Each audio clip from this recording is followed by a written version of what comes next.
नमस्कार दोस्तों, कैसे आप लोग। आई होप कि आप सब ठीक होंगे। मेरा नाम SM अब्बास है। टारगेट टू कॉन्सेप्ट चैनल पर आपका स्वागत है। दोस्तों, आज मैं भारतीय राष्ट्रीय कांग्रेस से संबंधित चौथा वीडियो और अंतिम वीडियो आप लोगों को दे रहा हूं। ये चारों वीडियो देखने के बाद जो 10 से 12 मिनट की है, इसके बाद आपको भारतीय राष्ट्रीय कांग्रेस से संबंधित कोई भी सवाल अगर आएगा तो आप आसानी से एग्जाम में उसको कर पाएंगे। कांग्रेस शब्द की उत्पत्ति, भारतीय राष्ट्रीय कांग्रेस के फाउंडर, को फाउंडर और उनसे संबंधित गवर्नर जनरल जो उस समय थे, डफरिन, उन सब के विषय में मैंने विस्तार पूर्वक आप लोग को बता दिया। आप हमारे टारगेट टू कॉन्सेप्ट चैनल पर जाइए, आपको वहां पर वीडियो मिल जाएगी। आप जब पहली वीडियो हमारी खासकर इसकी भारतीय राष्ट्रीय कांग्रेस अधिवेशन से देखेंगे तो आपको फिर तो पहली देखेंगे तो फिर आप दूसरी देखिएगा। जब चारों आप साथ में देख लेंगे, 40-45 मिनट मिला के चारों वीडियो होगी, तो आपको फिर कहीं पर कहीं से किसी भी मटेरियल की लेने की, कहीं से अध्ययन करने की जरूरत नहीं होगी। आप यहाँ हमारा 2 बार देख लेंगे, अब काम हो जाएगा। हम सीधे टॉपिक पे आते हैं, 44वें अधिवेशन पे। ये कहाँ हो रहा है? लाहौर में हो रहा है। दिखाई पड़ा है? कब हो रहा है? 1929 में। इसके अध्यक्ष जवाहरलाल नेहरू हैं। मुख्य बात इसमें क्या है? पूर्ण स्वराज का प्रस्ताव पारित कर दिया गया। ये पूर्ण स्वराज बड़ी महत्वपूर्ण टर्मिनोलॉजी है और उसी में घोषणा की गई कि हम 1930 में, ये 1929 में हो रहा दिसंबर का मामला है और 26 जनवरी 1930 को स्वतंत्रता दिवस मनाएंगे और स्वतंत्रता दिवस मनाया गया। इसके विषय में मैं पीछे आप वीडियो में जाएंगे तो जो मेरा तिथि से संबंधित वीडियो है, महत्वपूर्ण तिथियां हैं, जिसमें 1917 से लेकर के यानी चंपारण आंदोलन से लेकर के 1947 तक, माउंटबेटन योजना तक जितनी भी महत्वपूर्ण बातें थी, मैं उसमें 28-30 मिनट वीडियो, उसको आप जरूर देखिए, आपको मजा आ जाएगी। तो यहाँ पर 2 महत्वपूर्ण बातें हैं। पूर्ण स्वराज का प्रस्ताव पारित कर दिया गया। 26 जनवरी 1930 को स्वतंत्रता दिवस यानी प्रथम स्वतंत्रता दिवस मनाने का लक्ष्य निर्धारित किया गया। पूर्ण स्वराज और स्वराज, स्वराज ये 2-3 जगह आपको मिलेगा। स्वराज शब्द की सबसे पहले मांग जो है वो दादा भाई नौरोजी, जिनको भारत का वयोवृद्ध पुरुष कहा जाता है, grand old man of India कहा जाता है, उन्हें जो है सबसे पहले स्वराज शब्द की बात करते हैं। फिर हसरत मोहानी जो है स्वराज शब्द की, पूर्ण स्वराज की बात करते हैं, लेकिन वो मामला पास नहीं, पारित नहीं हो पाया। फिर जो है सुभाष चंद्र बोस और जवाहरलाल नेहरू जो है पूर्ण स्वराज की बात करते हैं, उन्होंने पारित किया, लेकिन ठंडे बस्ते में चला गया। अब 1929 के अधिवेशन में ये मामला फाइनल हुआ कि हम पूर्ण स्वराज प्रस्ताव पारित कर दिया है। अब इसे हम आगे बढ़ाएंगे और हम लेकर रहेंगे। फिर प्रथम स्वतंत्रता आंदोलन शुरू हुआ और इसको जब 1930 में हुआ तो पूरे भारत में बड़े हर्षोल्लास से मनाया गया। फिर हम अगले अधिवेशन पे आते हैं, 45 पे यानी 45वां अधिवेशन। ये हो रहा है कराची में। ये दोनों बहुत महत्वपूर्ण अधिवेशन है। ये 1931 में हो रहा है। सरदार वल्लभ भाई पटेल इसके अध्यक्षता कर रहे हैं, सरदार वल्लभ भाई पटेल। यहाँ पर मौलिक अधिकार का प्रस्ताव पारित कर दिया गया। मौलिक अधिकार यानी फंडामेंटल राइट का प्रस्ताव पारित कर दिया गया। गांधी जी ने यहाँ कहा था, स्टेटमेंट पूछता है कि गांधी मर सकते हैं लेकिन गांधीवाद हमेशा जिंदा रहेगा। इतना भी अगर आप याद रहेगा, किस अधिवेशन में कहा था गांधी जी ने? गांधी तो मर सकते हैं लेकिन गांधीवाद हमेशा जिंदा रहेगा। वो 1931 के कराची अधिवेशन में कहा था, जिसके अध्यक्ष थे वल्लभ भाई पटेल। और इसमें क्या बात की गई थी? मौलिक अधिकारों का प्रस्ताव पारित कर दिया गया था। और तीसरी जो बात की गई थी, राष्ट्रीय आर्थिक कार्यक्रम से संबंधित प्रस्ताव पारित किया गया। तो राष्ट्रीय आर्थिक कार्यक्रम से संबंध में प्रस्ताव पारित किया गया। यानी 3 महत्वपूर्ण बातें यहाँ पर आपसे अगर सवाल पूछेगा तो 3 महत्वपूर्ण बातों से ही निकल के वहां से सवाल आपको मिलेगा। तो ये मौलिक अधिकार, गांधी जी का ये जो स्टेटमेंट था, गांधी मर सकते हैं परंतु गांधीवाद, और राष्ट्रीय आर्थिक कार्यक्रम। अगर हमसे पूछेंगे ज्यादा इंपॉर्टेंट कौन है, तो ये मौलिक अधिकार और गांधी जी ने कहा था जो स्टेटमेंट। तो ये इंपॉर्टेंट सवाल आपको एग्जाम में मिलेगा। लगभग एग्जाम में आपको यहाँ मिलेगा, कोई निर्धारित नहीं कि इसी में आएगा, हर एग्जाम में आपको मिलता है। कहीं डेट पूछेगा, कहीं पर जो है वो अध्यक्ष के बारे में पूछेगा, मिलान के लिए पूछेगा, तमाम तरीके से सवाल पूछा जा सकता है। फिर 47वां अधिवेशन है, 47। ये क्रम में नहीं है, क्योंकि क्रम इसलिए नहीं क्योंकि जो महत्वपूर्ण अधिवेशन में वही दे रहा हूँ, फालतू चीजें नहीं है, टू दी पॉइंट। जब टारगेट टू कॉन्सेप्ट नाम है तो कॉन्सेप्ट के साथ आप समझिए, आपको कहीं पर भटकने की जरूरत नहीं है।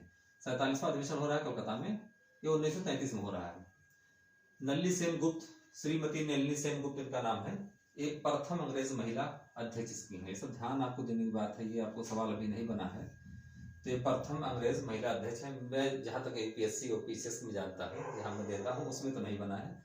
बाकी अगर कहीं बना होगा तो उसके लिए सॉरी, और अच्छी बात बना हो। देखिए, एनिवेशन पूछा जाएगा तो पहली आयरिश महिला है। सरोजिनी नायडू पहली भारतीय महिला है। और ये पहली अंग्रेज महिला है। ये 3 महिलाएं हैं, तीनों ध्यान देना आपको। और फिर हम आ जाते हैं 49 अधिवेशनों पे। ये कहाँ हो रहा है? लखनऊ में 1936 में हो रहा है। इसके भी अध्यक्ष जवाहरलाल नेहरू हैं। कांग्रेस पार्लियामेंट की स्थापना हुई। इसमें कांग्रेस पार्लियामेंट की स्थापना की गई। कांग्रेस का लक्ष्य समाजवाद निर्धारित किया गया। नेहरू ने कहा था मैं समाजवादी हूँ, मेरा लक्ष्य समाजवाद की स्थापना करना है। 3 बातें यहाँ पर निकल के आई हैं। कांग्रेस पार्लियामेंट की स्थापना हुई, कांग्रेस का लक्ष्य समाजवाद निर्धारित हुआ। नेहरू ने कहा था मैं समाजवादी हूँ, मेरा लक्ष्य समाजवाद की स्थापना करना है। तो कांग्रेस पार्लियामेंट की स्थापना किस अधिवेशन में हुई है? लखनऊ अधिवेशन में।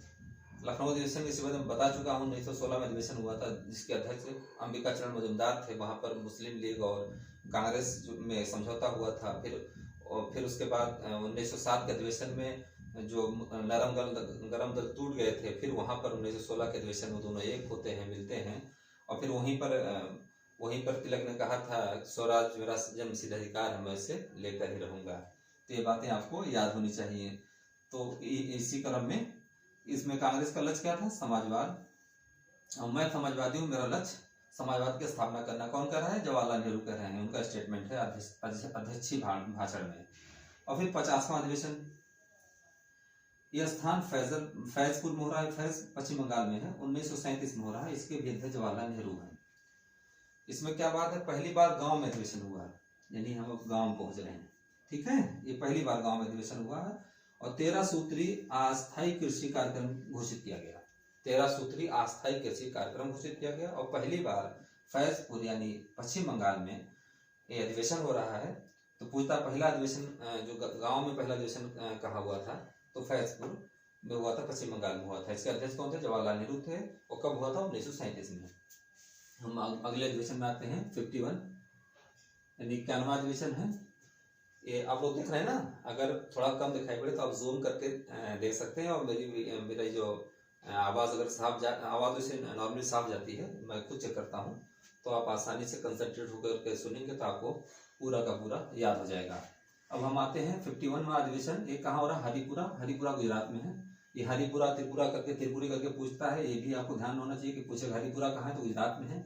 1938 में इस अधिवेशन जो हो रहा है 1938 में हो रहा है। इसकी अध्यक्षता जो कर रहे हैं सुभाष चंद्र बोस कर रहे हैं। या भी अधिवेशन जो है गांव में हुआ पहली बार। तो यहाँ गांव में जो पूछेगा तो हमेशा पहली बार, तो पहली बार गांव में फैजपुर में हुआ है। या भी अधिवेशन गांव में हुआ है।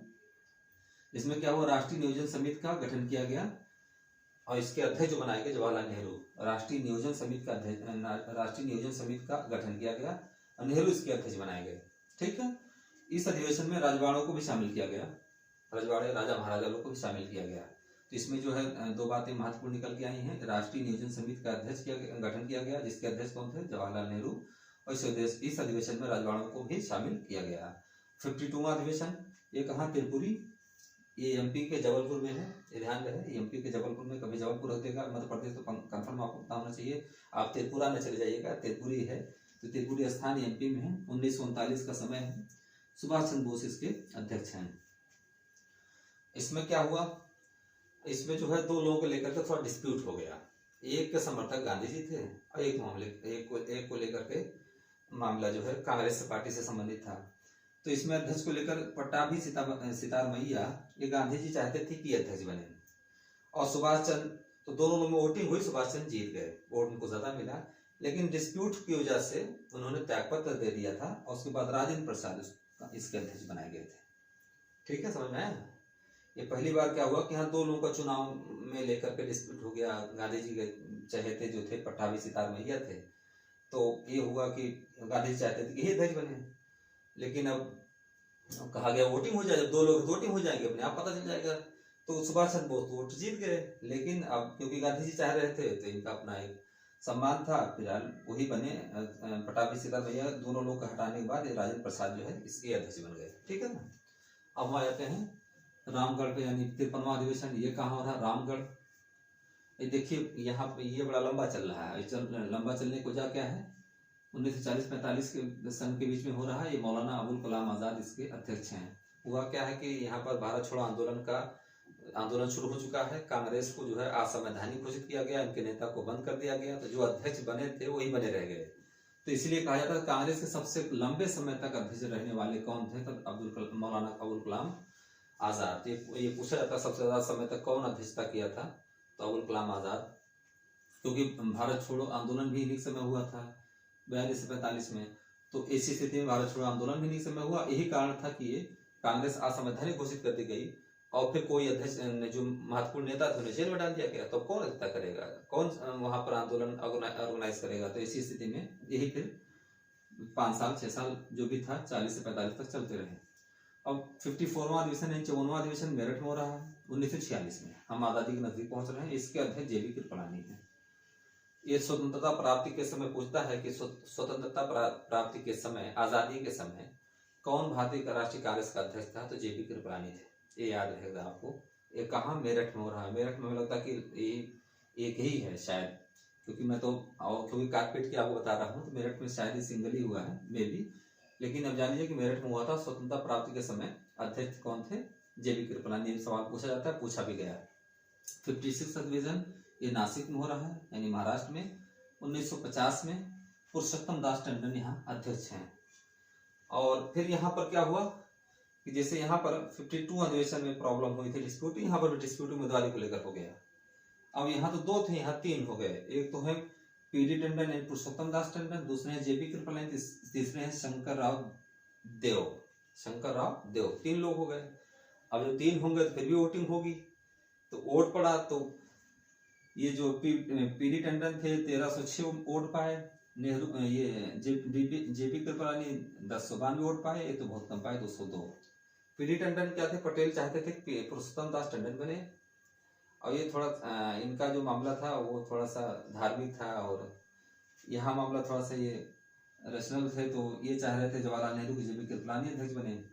शंकर देव का कोई मामला नहीं था। तो बहरहाल ये तीनों लोग में कोई नहीं बना, और बने कौन, जवाहरलाल नेहरू अध्यक्ष बने।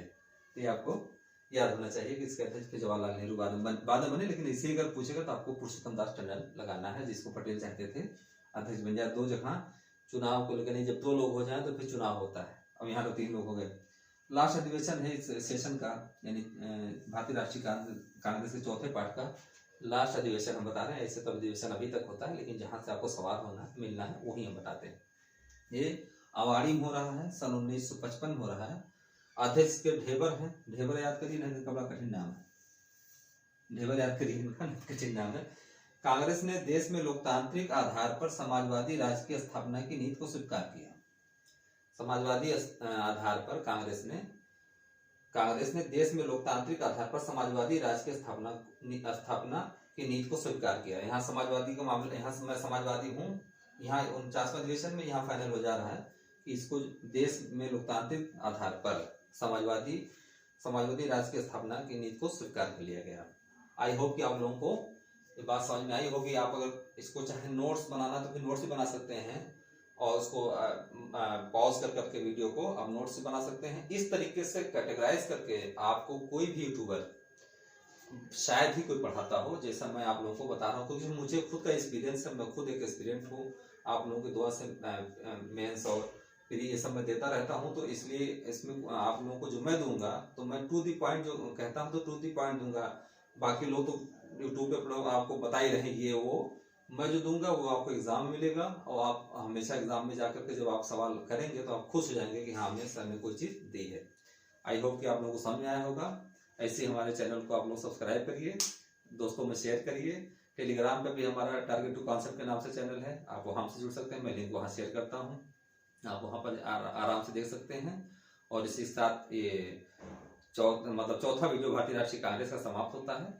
और मैं अगला देखता हूँ जो आपके लिए इम्पोर्टेंट है, उसके विषय में आपको मैं बताऊंगा 4-5 दिन बाद। अब मेरा कल से मेंस का पेपर है। धन्यवाद, गुड नाइट, शुक्रिया।